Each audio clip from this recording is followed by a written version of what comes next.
Hi, I'm Christine Hermosa Soto. I'm Oyo Soto. And we are NACC Ambassadors.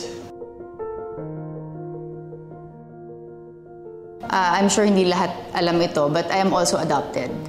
So it's really meaningful for me kasi I went through it. Kumbaga, na-experience ko. Adopting Kel is very meaningful to me kasi na-realize ko nakita ko yung joy, yung importance ng na-adopt yung bata. May nag-aalaga sa kanya. For them to have their own family also. Ma-experience din. Magandang buhay, maayos na buhay.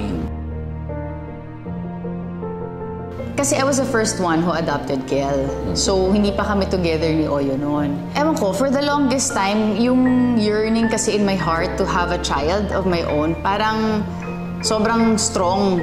I've been wanting to have my own child. Pero syempre, ayoko naman madiliin yung process at yung plano sa akin ni God sa buhay ko. So, I thought of parang adopting. Well, yung lahat mga kakilala ko was discouraging me to adopt. So, bakit? What's wrong with adopting? Ganyan, ganyan. So hanggang finally, nilid ako ni God to adopt.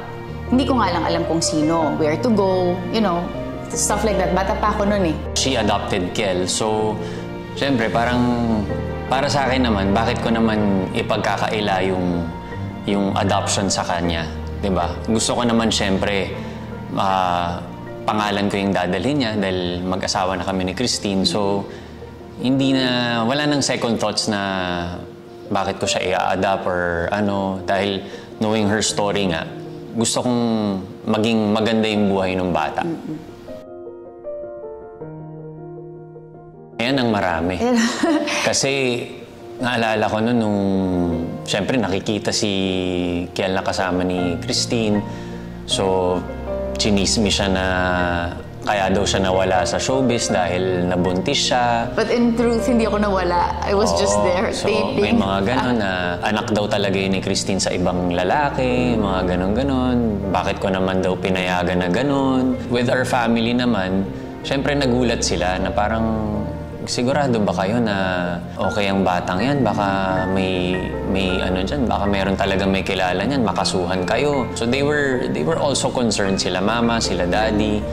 Parang syempre nagulat sila bakit biglang may bata. Hindi naman sinabi ni Christine na ganun yung naging story. So, dami, no? Daming nangyari. Dami. With DSWD, medyo nahirapan din kami sa process that time. So, parang na-shock ako kasi syempre, public personality, di ba? Parang hindi ko akalain na pati yung private life ko would be at stake nang dahil sa pag-a-adopt. And that time, syempre, yung feeling ko na, wait lang, maganda naman yung intention ko. Why do you have to really, parang mag-dig everything ka pa? So, mga stuff like that. Pero I think they were just doing their job. So, nakakagulat lang. Nakakagulat lang. Kasi parang bigla ka nilang pupuntahan sa bahay mo nang hindi kasasabihan. Gulat kami na, okay, check nila yung room, check nila kung anong pinapakain mo. They would even ask you kung how much yung bank account mo, laman ng bank account mo. Sabi ko, ganito ba talaga to? So, sobrang shocking, pero sabi ko, sige, okay lang, para kay Kiel. Sige. So yun, we went through it naman. After that, mababait naman sila sa amin. Ako, ayoko yung stigma na yung pag-adopted ka, ay, adopted yan ni adopted yan ni Oyo. Negative.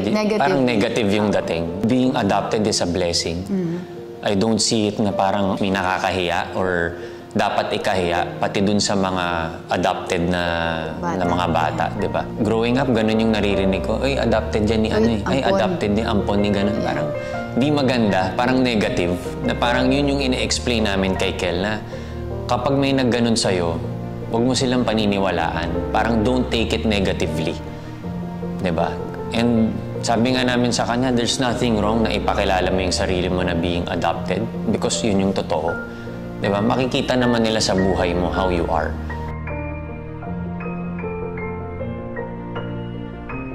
Good job. No. The best yun. Kasi nga with our experience, kami ni Christine ang tagal dahil nag-umpisang i-adopt ni Christine si Kel and then Siyempre, nung kinasal kami, ako naman, so ang tagal. Ilan years kaming nag-antay bago naayos yung adoption ni Kel. And it wasn't easy. Alam mo yun, kailangan naming pumunta pa sa court. Naalala ko, di ba, may mga hearing pa kami.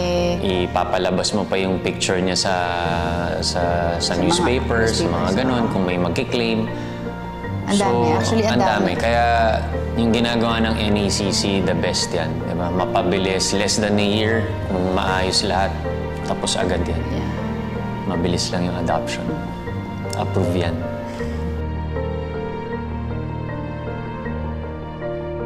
Kung kaya ko lang kayo i-adapt lahat, i-adapt ko ka. Alam mo, mabigat yan. Sa totoo nang nabasa ko yan, naiyak talaga ako kasi alam mo yun, ang daming bata na siyempre malamang yung iba may mga isip na, di ba?